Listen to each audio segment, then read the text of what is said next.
pues están pasando otro tipo de acciones que está realizando el gobierno federal como proyectos de iniciativa que pueden impactar de manera negativa o positiva, por ejemplo, en el sistema de justicia penal. Es por eso que ayer se organizó un importante foro para hacer un manifiesto respecto a un proyecto de iniciativas en particular. Y para hablarnos de esto, invitamos al doctor Jorge Pesquera Leal, a quien agradezco su participación esta mañana en este espacio informativo. Doctor, un gusto saludarlo. ¿Cómo está? Muy buenos días.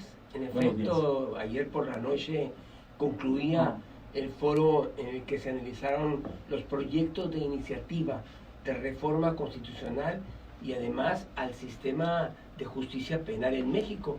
Es un tema nada menor, ¿eh? El año 2008 se habló de la reforma más relevante en materia de seguridad y justicia desde que entró en vigor la constitución política de nuestro país, que por cierto el día de hoy se celebra su aniversario, y pues se suponía que esa reforma vendría a dar larga vida a nuevos tiempos en materia de justicia en general y en particular de justicia penal.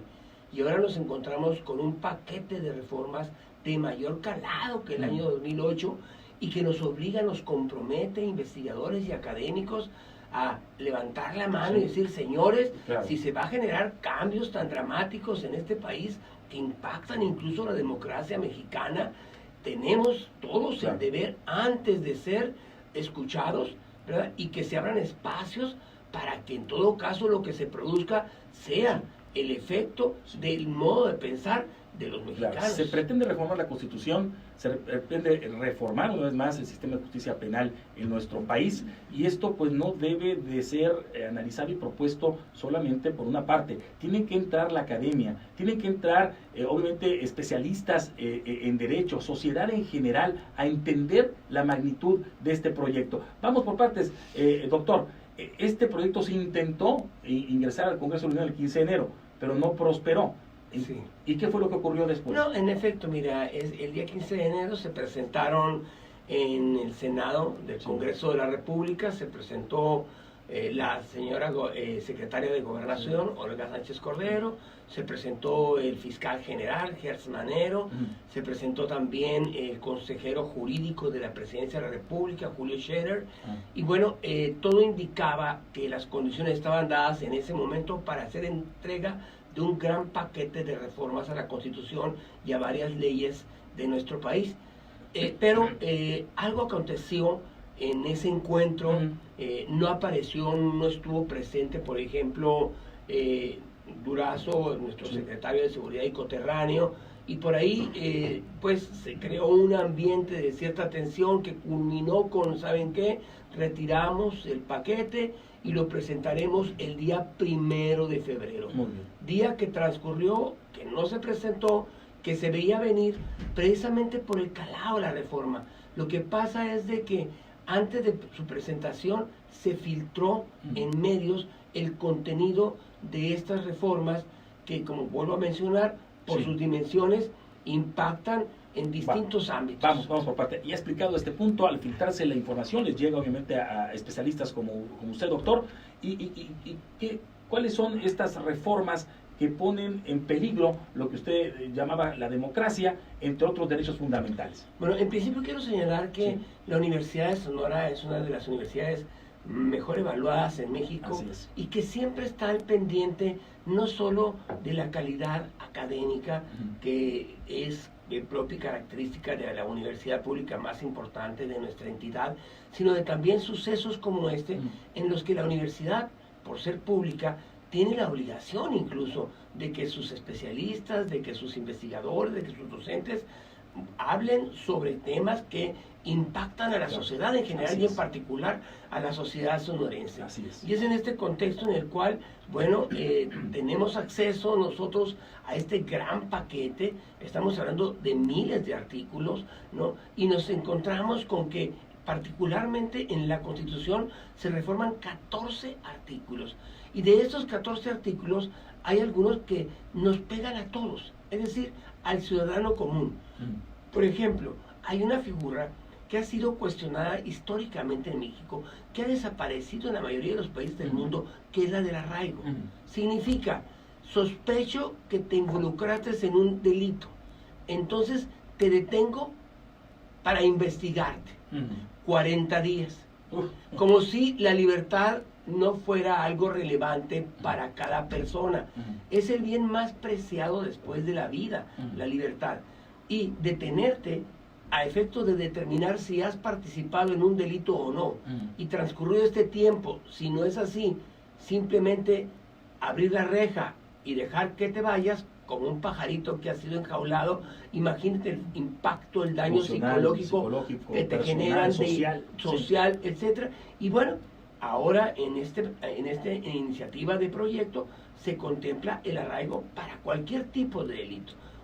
El delito de daños, un delito menor, el que fuere, puede el Ministerio Público, si teme, si considera que la persona puede evadir la acción de la justicia, ¿no? Si estima que es importante para el éxito de la investigación, si se preocupa porque la persona que es presunto inocente pudiera lastimar o afectar a la víctima del delito, entonces en este caso simplemente lo levanta y te lleva 40 días a un espacio donde tú, bueno, vas a estar privado de tu libertad con todas las consecuencias que esta circunstancia conlleva.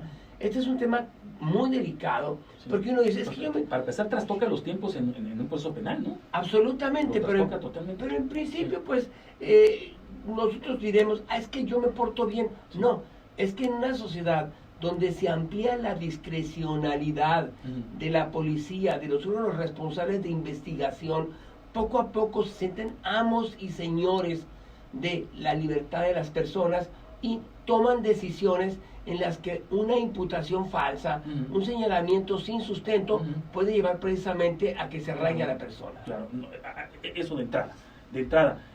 Haciendo un ejemplo, un ejercicio de ejemplo, de una acusación de un delito simple. Así es. ¿Cómo sería, doctor? Pues vamos a suponer que tú estás en una oficina y de repente desaparece un objeto de que eres propietario. Pues en una computadora. En una computadora y sospechas de que Juan o que María fue quien la tomó. Entonces haces el conocimiento de la autoridad, provees información de que es muy probable que lo haya hecho porque fue la única persona que estuvo presente en ese lugar. Y entonces, bueno, pues existe la probabilidad de que sea arraigada esa persona por 40 días en lo que se investiga si efectivamente participó o no en ese suceso. Ahí tienes. ¿Qué otra reforma? Bueno, en la más importante es esta invasión al Poder Judicial. O sea, una democracia tiene en su esencia la división de poderes. Claro. Poder ejecutivo, poder legislativo, poder judicial. Claro. La invasión de un poder a otro no es sana, porque entonces se producen o se generan remedos de democracia. Y nosotros tenemos una democracia endeble, una democracia que tiende a consolidarse de representativa a una democracia participativa. Hay corrupción en el Poder Ejecutivo, hay corrupción en el Poder Legislativo, y no dudamos que también la haya en el Poder Judicial. Pero no por esta razón el Poder Judicial va a invadir a otro poder. En todo caso, la casa se sanea, ¿no?, independientemente un poder del otro. En este caso, se plantea que el presidente de la República envíe ternas al Senado para efecto de que se cree la figura de jueces y magistrados de responsabilidad penal, cuyo propósito es identificar a un juez que se sospecha o a un magistrado que se tiene el temor de que su sentencia, porque benefició a alguien que se considera que es un delincuente, entonces pueda ser investigado por corrupción. Una especie de asuntos internos, una especie de policía de jueces propuestos por el presidente. Yo en lo personal lo miro así y me remonto a una época tenebrosa del mundo, la Gestapo, ¿no? O sea, un órgano que se crea para vigilar, supervisar y que un juez o un magistrado que debe guardar plena independencia en sus funciones se siente observado, temeroso y en consecuencia va a ser difícil que dicte una sentencia en conciencia, en conocimiento, porque tiene el temor de que un ente que no va para efectos de supervisión y vigilancia, no va a depender del propio Poder Judicial. Es decir, en la Corte asigna zonas territoriales donde van a estar estos jueces de responsabilidades, estos magistrados de responsabilidad penal. El presidente de la República presenta ternas a el Senado de la República.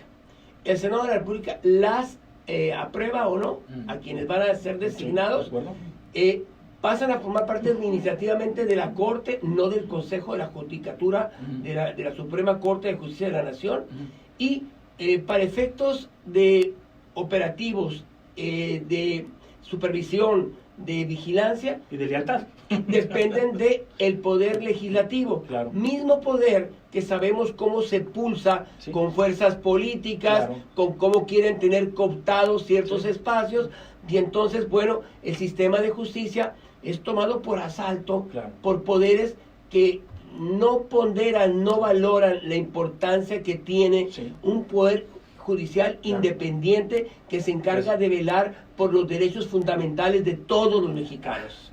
A todas luces esto sería una violación a un poder, que es el poder judicial, a cargo de otro poder. Además que utilizado por una persona corrupta, pues imagínate, iba a ser un gran garrote para obligar a los jueces a hacer lo que se les pegue la gana. Y sobre todo los grupos políticos que integran el Senado, pues nosotros miramos cómo en el Senado de la República se piensa más en los intereses de grupo, de partido, que en los intereses nacionales, aunque hayan sido designados como representantes nuestros. Claro, el manifiesto que concluye pues este gran foro que ustedes organizaron, doctor, ¿cuáles son los puntos más importantes? Bueno, ¿qué destacan? Es que lo que sucede independientemente de estos dos temas que he señalado con anterioridad, es importante destacar que se crea un nuevo Código Nacional de Procedimientos Penales. O sea, tiene menos de 4 años que entró en vigor el Código Nacional de Procedimientos Penales. Se hace referencia al hecho de que este no ha sido el instrumento idóneo para ser exitosos en la lucha contra el crimen. Pero cada 6 años o cada 13 años en este país se pretende descubrir el hilo negro. O sea, las instituciones pueden fallar, ¿verdad? Las normas suelen ser buenas y de calidad. Los seres humanos somos los que fallamos y las instrumentamos incorrectamente. Claro, el sistema de justicia penal vigente requiere reformas, pero no su desaparición para el nacimiento de un nuevo poder en el que sean atribuciones omnímodas a un juez único. Es decir, retornamos nosotros al sistema inquisitivo, que no era inquisitivo antes de la reforma de 2008. Teníamos un sistema mixto en el que el Ministerio Público investigaba y el Poder Judicial, una vez que se ejercitaba acción penal, conocía del caso. Correcto. El sistema inquisitivo, que se remonta a antes de la Revolución Mexicana, el juez investiga, el juez procesa y el juez sentencia. Esa es la figura que se contempla en el nuevo Código Nacional de Procedimientos Penales. ¿Qué juego tendría el Ministerio Público? Auxiliar del juez. ¿No? Y en este sentido, imagina tú, en un país cuando tenemos graves deficiencias de capacitación, en un país en el que nadie niega que vivimos en la impunidad y que tenemos altas dosis de corrupción. Imagínate una policía con tanta discrecionalidad, con tanto poder, como para que en todo caso, ¿verdad?, en alianza con un juez único, puedan empezar a construir desde su origen una investigación que va a culminar con una sentencia muy probablemente condenatoria, porque el propio juez se va contaminando en el proceso. O sea, los sistemas no son buenos ni malos, incluso el inquisitivo. El tema es cómo las personas pervertimos las instituciones, las figuras, y claro, en el sistema vigente se cuida que no se contamine el juez y que tenga conocimiento de todo el material probatorio en la audiencia de juicio. Por eso hay una distinción entre un juez de control y un juez de audiencia de juicio. En este caso, desaparece el juez de control y el juez amo y señor del procedimiento es el que va a conocer del caso en su conjunto, dándole además una serie de elementos, como por ejemplo, se convierte casi de nuevo en la reina de las pruebas, la confesional, porque se abre espacio en el Código Nacional de Procedimientos Penales a darle mucha fuerza a la figura de la declaración del imputado y validez independientemente del momento en que haya acontecido. Es decir, por ejemplo, un policía o un miembro de la Guardia Nacional puede decirle: señor agente del Ministerio Público, ahí está Juan que quiere declarar. Y entonces de inmediato el Ministerio Público, con los lineamientos que la ley señala, lo declarará. La pregunta es, ¿esa declaración es espontánea o es producto de la coacción, pues, como históricamente ha sucedido. Yo me acuerdo de los 80s, cómo sacaban las confesionales la policía judicial. Así Yo es. recuerdo, y tenía un peso tremendo en aquella época, mucha gente fue condenada siendo inocente, lamentablemente, por ser obligada a confesar algo, ¿sí? O creer una confesión que era falsa. Es increíble, todo esto no sabemos.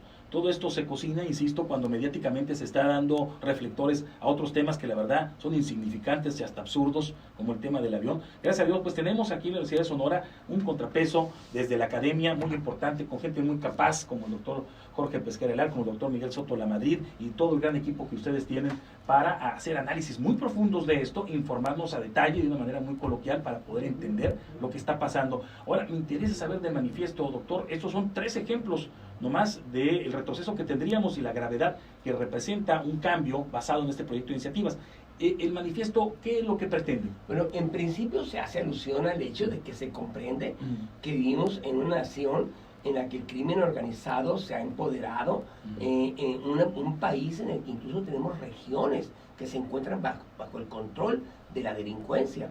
Una delincuencia común que se ha desatado y mantiene en estado de temor y zozobra a la sociedad mexicana, pero que no es con reformas que vulneran derechos fundamentales, que colocan en riesgo la democracia, como es que vamos a triunfar en la lucha contra el crimen.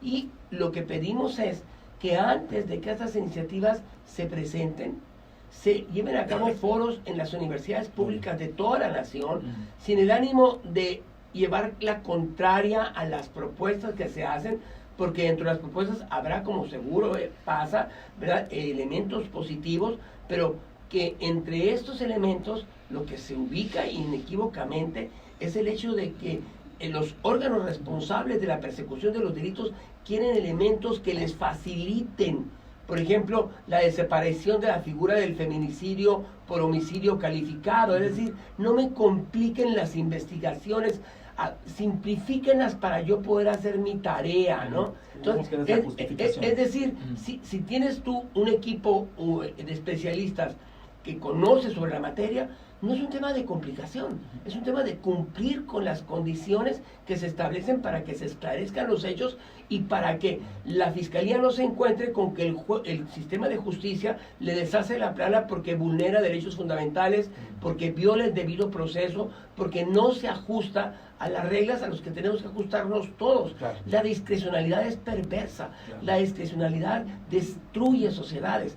Para eso son las normas, para que nada quede al arbitrio de quien está en ese momento en la toma de decisiones, sino para que en un Estado de Derecho se cumpla de juntillas con las normas. Solamente de esa manera podemos nosotros transitar hacia una cultura de la paz, y en el manifiesto planteamos esta necesidad de que sí o sí se lleven a cabo estos foros. De hecho, nuestra máxima casa de estudios continuará llevando a cabo actividades orientadas a esclarecer qué no está bien de estas iniciativas, y de hecho hoy se va a enviar a México las conclusiones sobre estos apartados muy puntuales en el tema de adolescentes, que es muy delicado, o en el tema de ejecución penal y otros más.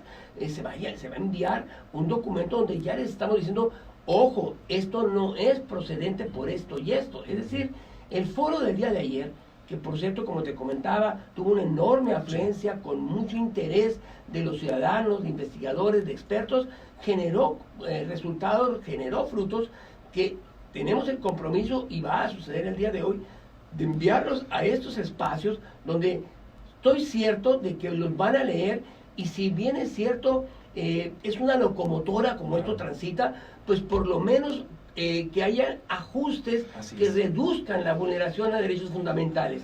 No se trata, como te digo, de colapsar propuestas, se trata de que las propuestas que se hagan no den marcha atrás, no nos lleven a saltos atrás. En México somos especialistas en deshacer lo poco que bien vamos haciendo y volver a comenzar, o incluso en ocasiones retroceder a tiempos que ya considerábamos que no volverían a aparecer en escena ahora en pleno siglo XXI. Doctor, como siempre, un privilegio contar con su participación, con su conocimiento, y vamos a dar seguimiento a todo lo que haga usted, el equipo de la Universidad de Sonora y todos los siguientes espacios que se dediquen a esto.